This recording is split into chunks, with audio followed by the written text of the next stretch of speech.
আসসালামু আলাইকুম রাহমাতুল্লাহ। মিলন পিজন লফটের নতুন একটা ভিডিওতে আপনাদের সবাইকে জানাই স্বাগতম। আশা করি সবাই ভালো আছেন। আমার হাতে যে তিনটি ডিম দেখতে পাচ্ছেন, এই ডিম তিনটা হলো দুইটা কবুতরের, একটা গিরিবাজ কবুতর আর একটা বুনো কবুতরের। আসলে ডিম তিনটাই মনে হয় নষ্ট হয়ে গেছে বা নষ্ট হয়ে যাবে। এতে একদিন কি দুই দিন করে তা দেওয়া পড়ছিল, তারপরে আর তা দেওয়া হয়নি। ওরা ইসে বসেনি, ওদের যে হাড়ি, ডিমের হাড়ি, সেটাতে বসেনি। এই ডিমটা হলো আসলে অনেক সময় অনেকজন প্রশ্ন করে, এই ভিডিওটা করার উদ্দেশ্য হলো অনেক ভাই অনেক সময় প্রশ্ন করে যে হলো আসলে ডিমে হাত দিলে কবুতর সেই ডিমে তা দেয় কিনা। আসলে ওই রকম আমার সাথে খুব কম হয়। সব সময় ডিমে হাত দেই বা ডিমে যখন কবুতর তাই থাকে তখন তাদের ডিমে হাত দিলে আসলে তাবা দেওয়া বন্ধ করে না, তারা কন্টিনিউ করতে থাকে। কিন্তু আমার বাসায় এক জোড়া কবুতর আছে, সেটা হলো তাদের ডিমে হাত দিলেও আর তা দেয় না। এখন এর মেন বিষয়টা হয়েছিল, সেটা হলো এই গিরিবাজ কবুতরটা যখন প্রথম একটা ডিম পাড়ে, প্রথম ডিমটা পাড়ার পরে আপনার মাটিতে পাড়ছিল। এবার সেইখানে একদিন পরে বৃষ্টি হয়েছিল, দ্বিতীয় ডিম পাড়া যেদিন পাড়ছিল তার পরের দিন আসলে বৃষ্টি হয়েছিল। বৃষ্টি হওয়ার পরে আপনার হালকা হালকা পানি মতো হয়ে গেছিল, মানে নিজে মেঝেতে।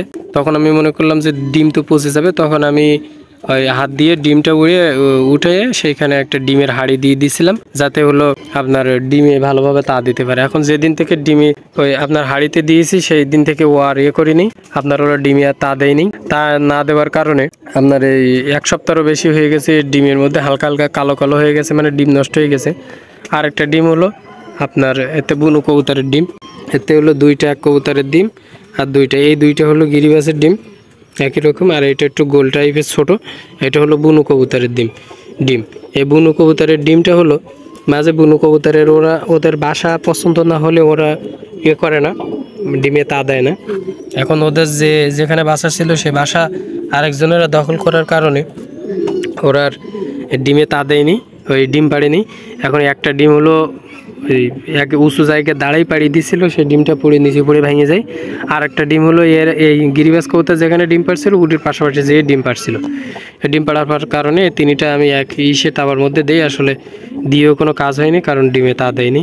এখন এই ডিমটা করার তো রেখে কোনো লাভ নেই, বা অন্য কোনো কবুতরদেরকে খাওয়ানোও যাবে না, যেটা ক্যালসিয়ামের জন্য। আমি মনে করছিলাম একদিন কি দুই দিন পরে সম্ভবত তা দিতে পারে, এই জন্য আমি ওইভাবে রেখে দিয়েছিলাম। কিন্তু ডিমের মধ্যে কালো হয়ে গেছে, এই জন্য ওকে আর রেখে লাভ নেই। কিছুদিন পর আরও পচে যাবে, পচে গিয়ে গন্ধ ছুটবে, এই জন্য এটা ফেলাই দেবো, আর কোনো কাজে লাগবে না। আর যে ভাইরা যারা প্রশ্ন করছিল যে আপনার ওই কবুতরের ডিমে হাত দিলে তা দেয় কিনা, তাদের বলতেছে আসলে সব কবুতর ওই রকম হয় না, কিছু কবুতর ওই রকমই হয়, কারণ ওটা দেখে বোঝা যায় না। অধিকাংশ ডিমে হাত দিলে কিছু বলে না বা সমস্যা হয় না। বা যেগুলো একটু বুনো টাইপ কবুতর বা আপনার একটু ছোটা কবুতর, যারা একটু লোক আড়ালে থাকতে পছন্দ করে বা সবার সামনে থাকে না, আড়ালে থাকে বা তাদের পাশে গেলে বেশি ভয় পায়, এই টাইপের কবুতর আসলে ওদের ডিমে হাত দিলে সম্ভবত ওরা আপনার হলো ডিমে তা দেয় না। এটা হলো আমার ধারণা, আমি যতটুকু বুঝতে পারছি এটাই বললাম, কারণ এটা নিয়ে আমার আলাদা কোনো এক্সপিরিয়েন্স নেই। আমি দুই একবার এটা আমার সাথে হয়েছে, এই দ্বিতীয়বার, আগে একবারও হয়েছিল সেটা বহুদিন আগে, আর এটা হলো দ্বিতীয়বার, এই জন্য আমি বললাম। এই কবুতরের কিন্তু আগেও আমি ডিমে হাত দিয়েছি, কিন্তু এই কবুতর আসলে আপনার ওই রকম বুঝতে পারবে, আপনার হলো ডিমে তা দিয়েছিল। এখন মেন বিষয়টা, যখন হাত দিয়েছিলাম আগের বা সরাইছিলাম বা চেক করছিলাম ডিম, সেই সময় কবুতর দেখতে পাইনি, তারা তখন বাইরে ছিল বা অন্য জায়গায় ছিল। আর এবার যখন আমি হাত দিয়েছি, ওদের সামনে হাত দিয়ে আমি অন্য একটা হাঁড়ি দিছি, এখন হাঁড়ি দেওয়ার কারণে ওটা বুঝতে পারছে। হাঁড়িটার যদি না দিয়ে আগে থেকে হাঁড়িতে ডিম পারতো তাহলে সম্ভবত বুঝতে পারতো না। মেন বিষয়টা হলো ওরা আগে থেকে টের পায় না যে হাত দিয়েছি কিনা, কিন্তু ওদের সামনে হাত দিলে ওরা বুঝতে পারে, সামনে না হাত দিলে ওরা সম্ভবত বুঝতে পারে না, এই জন্য এরকম হয়। এখন আপনাদের যদি ডিম চেক করার বা করার প্রয়োজন পড়বে, আমার পরামর্শ থাকবে তাদের আগে ঘর থেকে লব থেকে বাইর করে দেবেন, তাদের চোখের আড়ালে আপনি এইটা করবেন, না হলে অযথা ডিমগুলো নষ্ট হয়ে যাবে। যাই হোক, ভালো থাকবেন, সুস্থ থাকবেন। আর আজকের ভিডিও এই পর্যন্ত।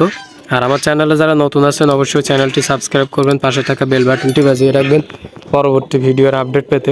ঠিক আছে, ভালো থাকবেন, সুস্থ থাকবেন, আমার জন্য দোয়া করবেন, আমার কবুতরের জন্য দোয়া করবেন। আজকের ভিডিও এই পর্যন্ত। আসসালামু আলাইকুম ওয়া রাহমাতুল্লাহ।